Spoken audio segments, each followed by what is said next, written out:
Hello everyone. आज हम लोग क्लास 12 बायोलॉजी का थर्ड चैप्टर ह्यूमन रिप्रोडक्शन के बारे में पढ़ेंगे। इस चैप्टर में हम लोग ह्यूमन में किस तरह से रिप्रोडक्शन होता है और उसमें कौन कौन से अंग भाग लेते हैं उसके बारे में स्टडी करेंगे। जैसे कि पहले वाले वीडियो में हम लोगों ने पढ़ा था, ये इस चैप्टर का ये फर्स्ट वीडियो है। क्योंकि ये चैप्टर बहुत लंबा है इसलिए इस चैप्टर को मैं पार्ट बाय पार्ट करके बनाऊंगी। तो इस फर्स्ट वीडियो में आज हम लोग मानव जनन के बारे में पढ़ेंगे। मानव जनन के कौन कौन से मुख्य अंग होते हैं, उसकी क्या संरचना होती है। उसको पढ़ने से पहले सबसे पहले हम लोग को 2-3 पॉइंट्स समझना बहुत ज़रूरी है, जिसको कि अच्छे से समझ लीजिए। आइए देखते हैं। जैसे कि सबसे इम्पोर्टेंट है लैंगिक जनन। तो लैंगिक जनन और अलैंगिक जनन 2 तरह के रिप्रोडक्शन होते हैं। तो लैंगिक जनन में पहले भी मैंने बताया था कि उसमें नर और मादा 2 विपरीत जनकों की आवश्यकता होती है, मेल और फीमेल। तो लैंगिक जनन में मेल और फीमेल भाग लेते हैं। तो इस तरह से है, और उसमें नर युग्मक और मादा युग्मक का फॉर्मेशन होता है। उसके बाद उन दोनों का संलयन होता है और युग्मनज का निर्माण होता है। जैसे कि यहाँ देख रहे हैं कि नर और मादा, मेल फीमेल दोनों से नर युग्मक और मादा युग्मक का निर्माण हुआ है। और उसके बाद युग्मनज का फर्टिलाइजेशन के बाद युग्मनज का निर्माण होता है। उसके बाद भ्रूण का विकास होता है, फिर संतति का निर्माण होता है। इस तरह से नर और मादा में अब आते हैं कि क्रोमोजोम संख्या पे। तो नर और मादा में हम जानते हैं कि क्रोमोजोम की संख्या किसी भी इंडिविजुअल में 46 होती है। जैसे 23 पेयर्स क्रोमोजोम पाए जाते हैं। जैसा कि मैंने यहाँ पे दिखाया है, 46 क्रोमोजोम है। और जब भी युग्मक का फॉर्मेशन होता है, जब भी गैमिट का फॉर्मेशन होता है, मेल गैमिट या फीमेल गैमिट का, तो वहाँ पे अर्धसूत्री विभाजन होता है। अर्धसूत्री विभाजन होने से क्या होता है कि क्रोमोजोम की संख्या आधी हो जाती है। जैसे कि यहाँ पे 46 क्रोमोजोम है, तो यहाँ पे 23 हो जाएंगे। तो ये चीज याद रखना है कि जब भी जनन के प्रोसेस में जब भी युग्मक का निर्माण होगा, गैमिट का निर्माण होगा, तो वहाँ पे अर्धसूत्री विभाजन होता है। 2 तरह के कोशिका विभाजन होते हैं, समसूत्री विभाजन और अर्धसूत्री विभाजन। सिर्फ रिप्रोडक्टिव सेल्स में जब भी गैमिट का निर्माण होता है उस समय अर्धसूत्री विभाजन होता है। बाकी सारे जगहों पर समसूत्री विभाजन होता है। इस चीज को याद रखना है कि जहाँ भी कोशिका विभाजन होगा तो समसूत्री होगा, लेकिन जब रिप्रोडक्शन की बात आएगी, जब गैमिट का फॉर्मेशन होगा, उस समय अर्धसूत्री विभाजन होगा और क्रोमोजोम नंबर आधा हो जाएगा। तो यहाँ 46 क्रोमोजोम से यहाँ पे 23 हो गए, हाफ हो गए क्रोमोजोम। अब इसके बाद फर्टिलाइजेशन होगा, मेल गैमिट और फीमेल गैमिट का फर्टिलाइजेशन होगा। फर्टिलाइजेशन के बाद युग्मनज का निर्माण होगा, युग्मनज में जाइगोट का निर्माण होगा। अब यहाँ देखते हैं कि फिर से यहाँ क्रोमोजोम की संख्या 46 हो गई है, क्योंकि 23 क्रोमोजोम फीमेल गैमिट से आते हैं और 23 क्रोमोजोम जो है वो मेल गैमिट से आते हैं। दोनों जब मिक्स होते हैं तो टोटल क्रोमोजोम की संख्या 46 हो जाती है। इस तरह से युग्मनज, और यही युग्मनज आगे चलकर एम्ब्रियो भ्रूण का निर्माण करता है, उससे नई संतान की उत्पत्ति होती है।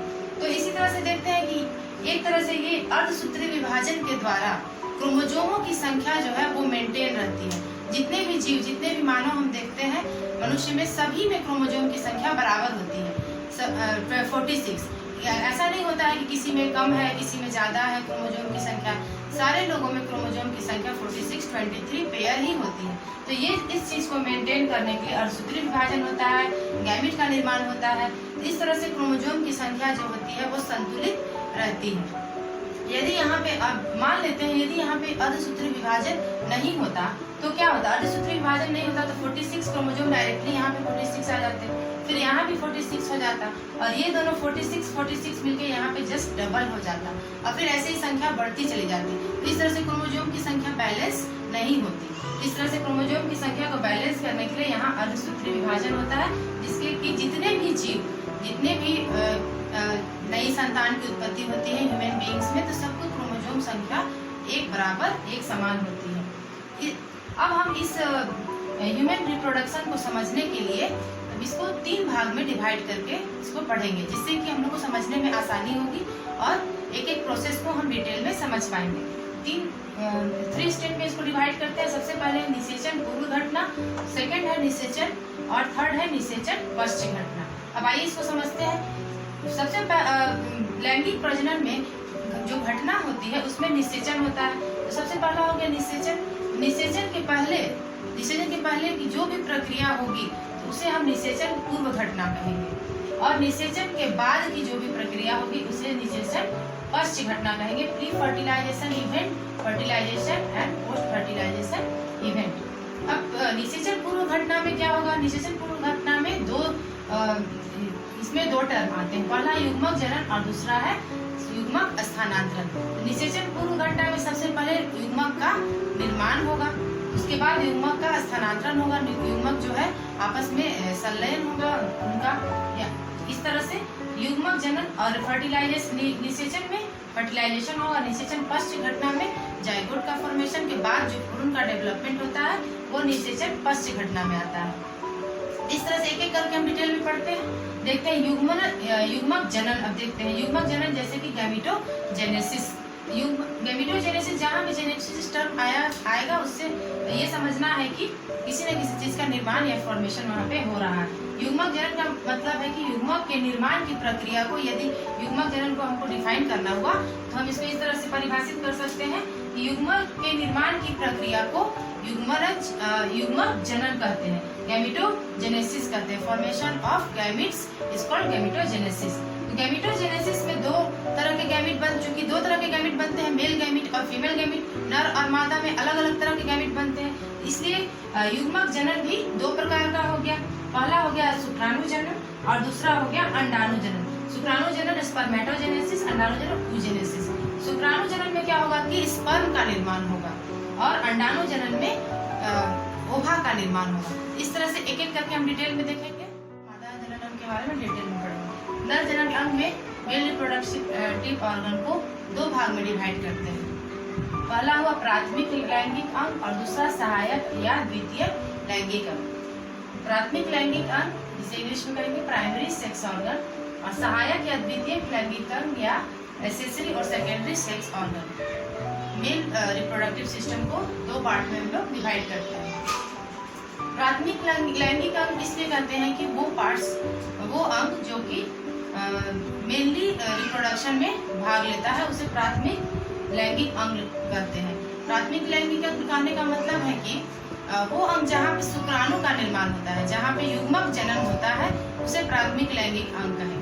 तो युग्मक जनन कहने का मतलब है मेल पार्ट में शुक्राणु का निर्माण, तो वैसा ऑर्गन मेल भाग में वैसा ऑर्गन जहाँ पे शुक्राणु का निर्माण होगा उसे ही हम प्राइमरी सेक्स ऑर्गन कहेंगे। तो इस तरह से प्राइमरी सेक्स ऑर्गन वृषण हुआ, टेस्टिस मेल में वृषण होता है क्योंकि वहीं पे वृषण में शुक्राणु का निर्माण होता है। ये बहुत इंपॉर्टेंट है, इसको याद रख लीजिए कि वृषण या टेस्टिस ही मेल रिप्रोडक्टिव ऑर्गन में प्राइमरी सेक्स ऑर्गन है। वैसे ही फीमेल में जहाँ पे अंडाणु का निर्माण होगा उसे हम प्राइमरी सेक्स ऑर्गन कहेंगे। अगला है द्वितीय लैंगिक अंग, एसेसरी या सेकेंडरी, क्योंकि ये सहायक अंग होते हैं इसलिए इसे द्वितीय कहते हैं, जिसमें कि इसके दो भाग में बांटते हैं, सहायक नलिकाएं और सहायक ग्रंथि। सहायक नलिकाओं के अंतर्गत आता है रीड टेस्टिस, दूसरा है शुक्रवाहिका, रीड टेस्टिस शुक्रवाहिका, वासा इफ्रेंसिया, अधिवृषण या एपिडिडाइमिस, शुक्रवाहिनी, वास डिफरेंस।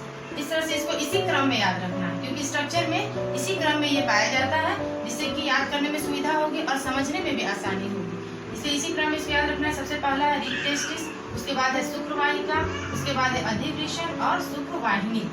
अगला है सहायक ग्रंथि, जिसमें कि ग्लैंड्स आते हैं जो कि रिप्रोडक्शन में पार्टिसिपेट करते हैं। पहला ग्रंथि में हुआ शुक्राशय, सेमाइनल वेसिल्स, सेकंड है प्रोस्टेट ग्रंथि, और अगला है बल्बो यूरेथ्रल या कॉपर्स ग्रंथियां, कॉपर्स और बल्बो यूरेथ्रल ग्लैंड। सबसे पहले अब वृषण का स्ट्रक्चर देखेंगे कि डिटेल में कि वृषण का स्ट्रक्चर कैसा होता है, वो किस तरह का होता है।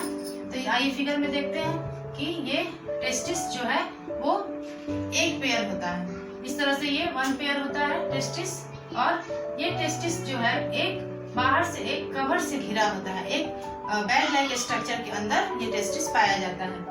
उस बैग लाइक स्ट्रक्चर को कहते हैं वृषण कोश या स्क्रोटम। इस तरह से इसको याद रखिए कि एक वन पेयर टेस्टिस पाए जाते हैं, एक पेयर वृषण और ये वृषण कोश के अंदर पाए जाते हैं जिसे स्क्रोटम कहते हैं।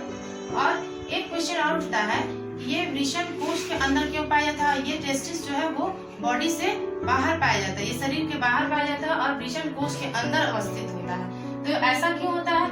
इसका कारण है कि चूंकि वृषण के अंदर स्पर्म का डेवलपमेंट होता है, तो वृषण स्पर्म के डेवलपमेंट के लिए बॉडी टेम्परेचर से 2 या 3 डिग्री कम टेम्परेचर की आवश्यकता होती है, जिस कारण ये वृषण कोश के अंदर और शरीर से बाहर पाया जाता है। अगला है वृषण का कंप्लीट स्ट्रक्चर। हम यहाँ देखते हैं कि ये एक सिंगल टेस्टिस का स्ट्रक्चर है, जैसे कि ये पेयर में है तो एक सिंगल का हम इलार्ज व्यू देखते हैं। इसमें देखते हैं कि टेस्टिस के अंदर 250 कंपार्टमेंट्स पाए जाते हैं, इतने लोब्यूल्स पाए जाते हैं 250, इसकी संख्या 250 होती है, लेकिन मैंने यहाँ पे 4 बनाया है, यहाँ पे सिर्फ 4 ही बनाया है, लेकिन इसकी संख्या कितनी होती है? 250, टोटल 250 लोब्यूल्स की संख्या होती है, इसको याद रख लीजिए। इसे कहते हैं वृषणीय पिंडक या टेस्टिकुलर लोब्यूल। इस कंपार्टमेंट का नाम है टेस्टिकुलर लोब्यूल या वृषणीय पिंडक। अगला है, इस पिंडक के अंदर 1 से 3 शुक्रजनक नलिका मतलब एक डट लाइक स्ट्रक्चर पाया जाता है इस अंदर लोब्यूल के अंदर, जिसे शुक्रजनक नलिका कहते हैं। इसकी संख्या होती है 1 to 3। ये मैंने एक नलिका बनाया है यहाँ पे, बट ये 1 से 3 की संख्या में पाई जाती है, जिसे सेमिनिफेरस ट्यूब्यूल्स कहते हैं। अब अगला है, ये नलिकाओं के बीच में, ये जो डक्ट्स है इनके बीच में स्ट्रक्चर पाया जाता है जिसे कि अंतराली कोशिका या लेडिक कोशिका कहते हैं, लेडिक सेल या अंतराली इंटरस्टिशियल सेल। इसका नाम, ये कहाँ पाए जाते हैं? ये नलिकाओं के बीच में ये इस तरह कुछ सेल्स पाए जाते हैं जिसे अंतराली कोशिका या लेडिक कोशिका कहते हैं।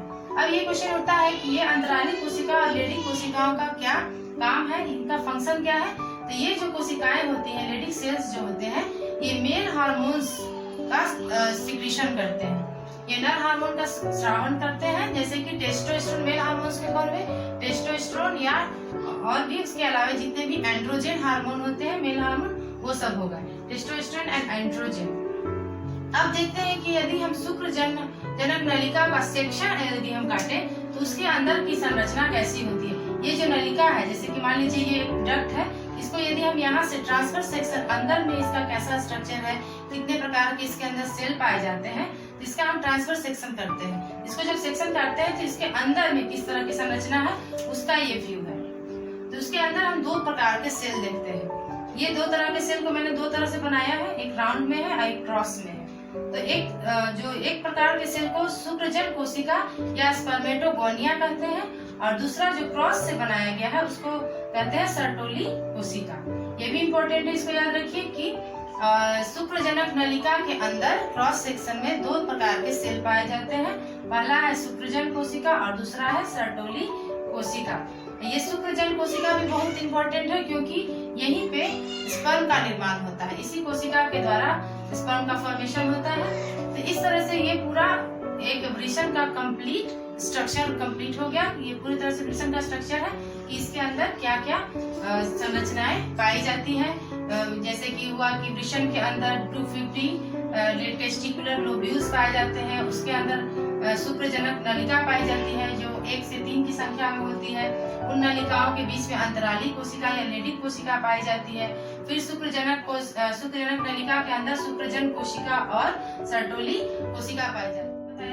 250 कंपार्टमेंट्स होते हैं, टेस्टिकुलर लोब्यूल्स होते हैं, जिसमें कि शुक्रजनक नलिकाएं पाई जाती हैं 1 to 3 की संख्या में। अब ये देखते हैं कि अब ये शुक्रजनक नलिकाएं आगे चलकर एक नलिका में खुलती है।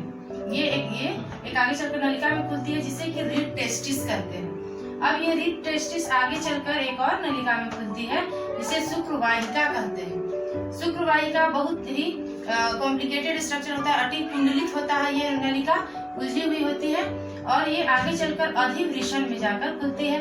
अधिवृषण फिर आगे बढ़कर एक और नलिका में खुलती है जिसे शुक्रवाहिनी कहते हैं। इस तरह से इस ट्रेंड को याद रखना है कि शुक्रजनक नलिका, इसी क्रम में हमें इस स्ट्रक्चर को याद रखना है और नाम को भी, जितने भी नलिकाओं का नाम है इसी क्रम में याद रखना है, क्योंकि इसी क्रम में जो नर युग्मक है, शुक्राणु जो है इसी क्रम में मूव करता है बाहर की तरफ। इस तरह से शुक्रजनक नलिका, उसके बाद रीटेस्टिक शुक्रवाहिका, अधिवृषण और शुक्रवाहिनी, ये नलिकाएं हैं। इस तरह से इसकी संरचना है और इनका क्रम है। ये बहुत इंपॉर्टेंट है, इसको याद कर लीजिए और अच्छे से इसके स्ट्रक्चर को समझ लीजिए। अब आइए देखते हैं सहायक ग्रंथि के बारे में। सहायक ग्रंथियों में सबसे पहला है शुक्राशय या सेमाइनल वेसिल्स। शुक्राशय जो होती है इससे एक तरल वीर्य का सिक्रेशन होता है। इस मेनली यह सीमेन का मेन पार्ट यही होता है। शुक्राशय के द्वारा जो सिक्रीट होता है लिक्विड, वही जो होता है वो सीमेन और वीर्य का मेनली पार्ट होता है, जिसमें कि फ्रुक्टोज, प्रोटीन और प्रोस्टाग्लैंडिन्स पाया जाता है सीमेन के अंदर। दूसरा ग्लैंड है प्रोस्टेट ग्लैंड, जो कि दूधिया क्षारीय जो लिक्विड को सिक्रीट करता है, तरल पदार्थ को सिक्रीट करता है, जो कि क्षारीय होता है और उसका कलर दूधिया होता है। इसका कार्य यह होता है कि ये मूत्र मार्ग की अम्लीयता को निष्प्रभावित करता है। ये जो सिक्रीट करता है प्रोस्टेट ग्लैंड, तो इससे जो हार्मोन्स निकलते हैं वो क्षारीय होते हैं, जो कि मूत्र मार्ग से जो निकलता है यूरिन, उसको जो एसिडिक होता है उसको न्यूट्रल कर देता है। अगला है कॉपर्स या बल्बोयूरेथ्रल ग्लैंड। इसका कार्य, इससे जो लिक्विड सिक्रीट होता है उसका कार्य होता है कि लुब्रिकेशन का वो कार्य करता है। तो इस तरह से सहायक ग्रंथि और सहायक नलिकाओं का स्ट्रक्चर कंप्लीट होता है और उनका फंक्शन भी, और इसका भी वृषण का भी स्ट्रक्चर कंप्लीट होता है पूरी तरह से। और ये इस वीडियो में इतना ही तरह से मानव जन्म का फर्स्ट भाग कंप्लीट होता है। इस भाग में मैंने आप लोगों को बताया कि नर जन्म के कौन कौन से भाग होते हैं, प्राथमिक कौन कौन से हैं और द्वितीय कौन कौन से हैं, और वृषण की क्या संरचना है। इस तरह से फर्स्ट पार्ट में इतना ही, और अगले टॉपिक में मैं आप लोगों को पढ़ाऊंगी कि नर युग्मक का निर्माण कैसे होता है, मादा युग्मक का निर्माण कैसे होता है। इस टॉपिक को अच्छे से आप लोग पढ़ लीजिए, समझ लीजिए, क्योंकि ये टॉपिक बहुत इंपॉर्टेंट है। तब तक के लिए थैंक यू।